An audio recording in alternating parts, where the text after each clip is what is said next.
Good morning, people. Hope you're all doing well on this fine Sunday morning. Well, it was a fine Sunday morning until I saw the news. Antonio Nusa to Brentford is here we go. Brentford have hijacked the deal to sign the young Norwegian talent Antonio Nusa, and this is an absolute joke, and it feels so similar to previous windows where we've made some good signings early on and we've dicked around with other targets and not ended up getting them.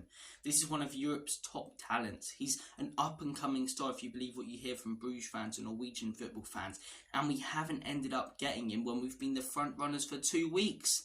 I don't understand it. All I've heard the last few weeks is Spurs are very interested in Nusa. Spurs are very interested in Nusa. Well, put a bid in then. Put a bid in. If you believe what you hear about this guy being one of, Europe's best up-and-coming talents, put a bid in. But we've dicked around with this signing because we've been the only team in. Now another team who are, as I say, no disrespect to Brentford, but far off us, have come in and got the deal sealed within a day. It's an absolute joke. We've shot ourselves in the foot with this transfer, and I really thought that the club was moving in the right direction again in the transfer windows.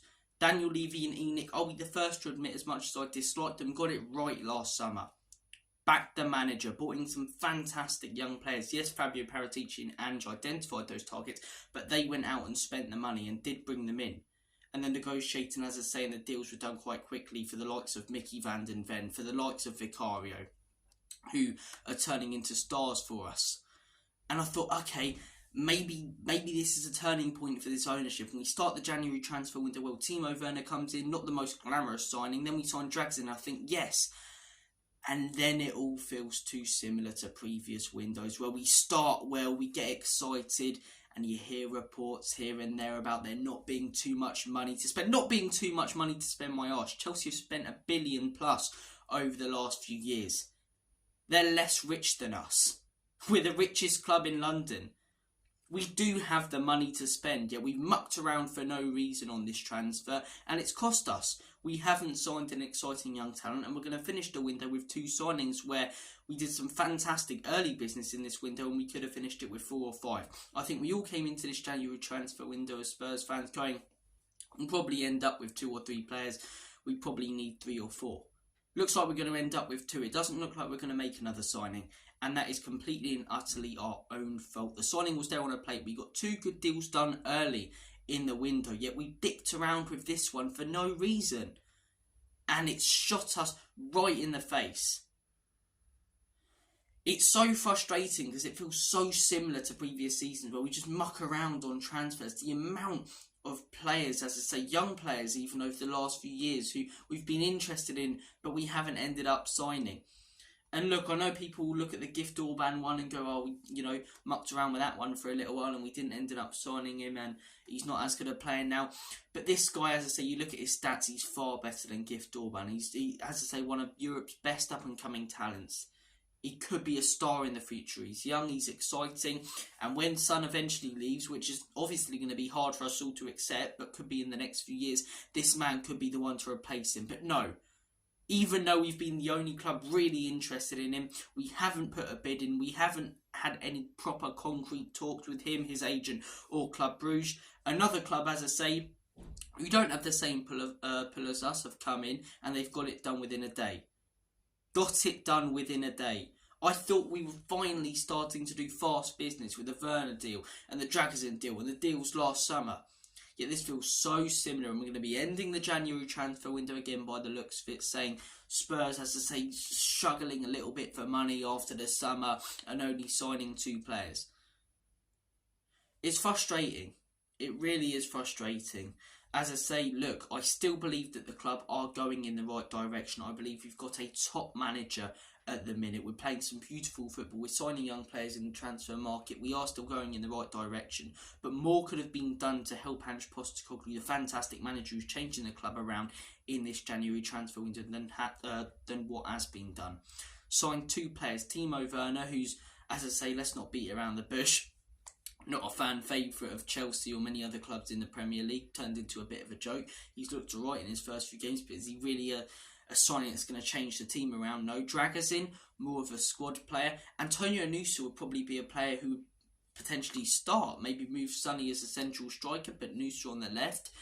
You know, as I say, he could be a real good rotational player and come in a fair bit and, you know, play first team football. But we haven't put in a bid.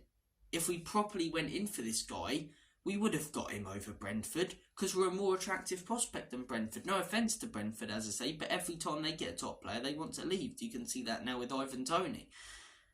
But no, it's an absolute pile of pygmy hippo shit, as per usual with this club in transfer windows. And one good transfer window last summer isn't going to make me forget all the other ones we've had in the 20 years under this ownership. And that's why it's been mind-boggling for me recently to see all the people, as I say, defending Enoch and Daniel Levy. What, over one good window? We don't even know if he's going to properly backhand over the next few. To properly rebuild this club, right, we need to do what the Cronkies have done. As much as I dislike saying it, I think Arteta's a mug and hasn't achieved enough, but the Cronkies have completely backed their manager through his rebuild. We need to do the same with Ange Postecoglou. We need to pull our arse out and invest the same amount of money next summer and next January. But are we probably going to do that? No. We're going to hear the same old shit about Enoch and Levy not having enough money to spend. Cry me a river for these poor buggers, honestly. Spare them a fiver, they need it.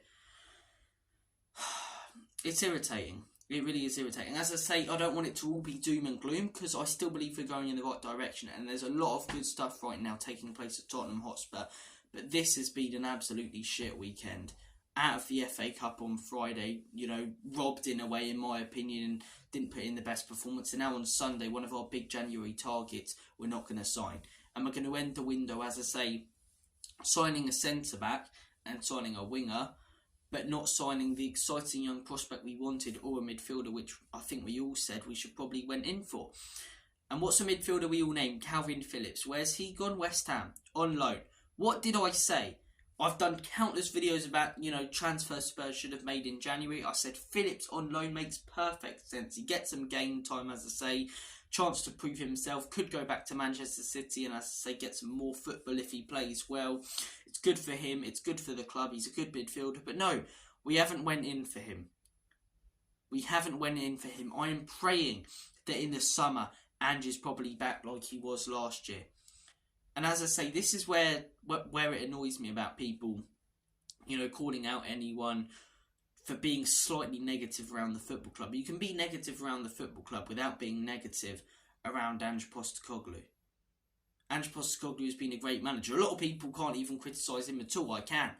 I'll say it when I think he does things wrong, and he has done a few things wrong this season. But bar that, he's done so many more things right and is moving this club in the right direction in a rebuild. But he needs to be backed. And in this January transfer window, if we end it with Dragusin and Werner, I'm not sure he has been. We could have went in this window with intent and made a proper signing like a Nusa or even a Gallagher.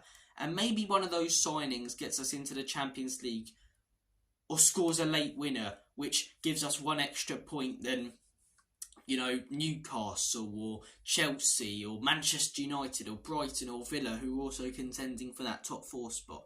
We'll only wait and see how important or how, you know, good or bad of a window this was by the end of the season. But am I really happy with this window? No. Is it a horrendous window? No, but I've seen worse, but I've also seen better. And yes, we only signed 2 players a couple of years ago, but those 2 players were Thfc and Bentancur. 2 signings of intent. Dragusin, slightly unproven. We'll see how he gets on. I like the kid, but as I say, Werner's a little bit underwhelming. I'm not going to beat around the bush there. And we've not signed another player. It's annoying. It's annoying, as I say. You can be negative about the football club without wanting Ange Postecoglou. But that's the thing. Anything who wants Ange out or is overreactionary is a complete and utter moron. But it feels like even now, if you criticise anything at the football club, people take it the wrong way and read into it too much that you want Ange out or everything changed at the club. I don't. And as I say, as much as I dislike them, because 20 years of hurt and 1 Carabao Cup, I still can't get my head around that. I will come out and say Enoch and Levy started the rebuild off well last summer. They appointed Ange Postecoglou. They brought in some fantastic young players for him.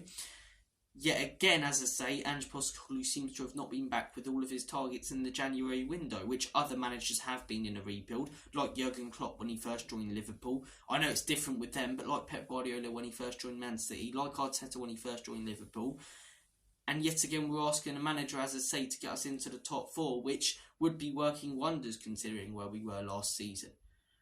Ange Postecoglou is a great manager. He deserves to be back properly. I'm not sure he has been in this January transfer window. Missing out on a young prospect to Brentford when we've been interested in him in 2 weeks. It's a bit of a joke. It really is. Look, guys, thank you for watching this video. I do apologise if my eyes looked a bit red. I was up for the wrestling last night. I didn't finish till bloody 5 and woken up, barely any sleep, hoping for a relaxing day, and then we've heard this news. But look, guys, you've all been awesome. Thank you for watching this video. Take care of yourselves. All the best. God bless. And as always, Comedy Spurs, Enoch and Levy out. In Big Ange, we trust.